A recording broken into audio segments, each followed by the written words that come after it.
আলহামদুলিল্লাহি ওয়াহদা ওয়াসসালাতু ওয়াসসালামু আলা মান লা নাবিয়্যা বা'দা ফাআউযু বিল্লাহি মিনাশ শাইতানির রাজীম বিসমিল্লাহির রহমানির রহিম আলহামদুলিল্লাহি রাব্বিল আলামিন সাদাকাল্লাহুল মাওলানাল আযীম।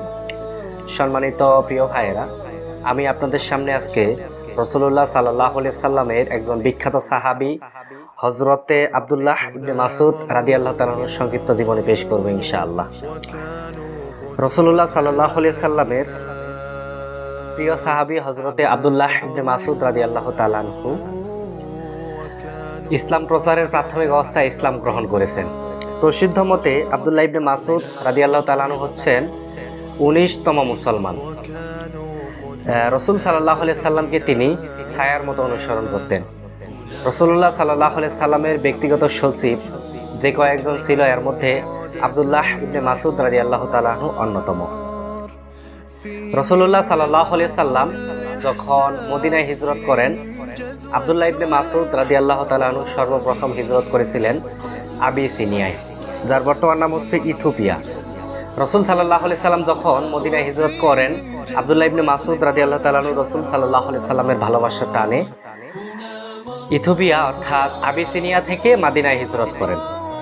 হযরতে আবু মুসা আশআরী রাদিয়াল্লাহু তাআলা আনহু বলেন, আমরা ইয়েমেন হতে এসে বহুদিন পর্যন্ত আব্দুল্লাহ ইবনে মাসউদ রাদিয়াল্লাহু তাআলা আনহুকে রাসূলুল্লাহ সাল্লাল্লাহু আলাইহি সাল্লামের পরিবারের লোক মনে করতাম। আব্দুল্লাহ ইবনে মাসউদ রাদিয়াল্লাহু তাআলা আনহু সম্পর্কে রাসূলুল্লাহ সাল্লাল্লাহু আলাইহি সাল্লাম বলেছেন, ইন্নাকা গোলামুন মুআল্লিম। আব্দুল্লাহ ইবনে মাসউদ রাদিয়াল্লাহু তাআলা আনহুর উপাধি হচ্ছে সাহিবুন নালাইন অর্থাৎ জুতা রক্ষক। রাসূল সাল্লাল্লাহু আলাইহি সাল্লাম আব্দুল্লাহ ইবনে মাসউদ রাদিয়াল্লাহু তাআলা আনহু সম্পর্কে বলেছেন, কোনো ব্যক্তি যদি আমার উপরে কিভাবে কোরআন নাজিল হয়েছে হুবহু যদি সেভাবে কোরআন পড়তে চায়, ওই ব্যক্তি যেন আব্দুল্লাহ ইবনে মাসউদ রাদিয়াল্লাহু তাআলা আনহুর কাছে যায়। সুবহানাল্লাহ। এবং রাসূলুল্লাহ সাল্লাল্লাহু আলাইহি সাল্লাম মের এই প্রিয় সাহাবী আব্দুল্লাহ ইবনে মাসউদ রাদিয়াল্লাহু তাআলা আনহুর উপাধি হচ্ছে রাইসুল ফুকাহা। তিনি কোরআন হাদিস ফিকহের উপর পারদর্শী ছিলেন। তখনকার যুগে মদিনায় যে কয়েকজন সাহাবী ফতোয়া দিতেন এর মধ্যে অন্যতম হচ্ছে আব্দুল্লাহ ইবনে মাসউদ রাদিয়াল্লাহু তাআলা আনহু। হযরতে আব্দুল্লাহ ইবনে মাসউদ রাদিয়াল্লাহু তাআলা আনহু 32 হিজরি সনে 848টি হাদিস বর্ণনা করে ইন্তেকাল করেন।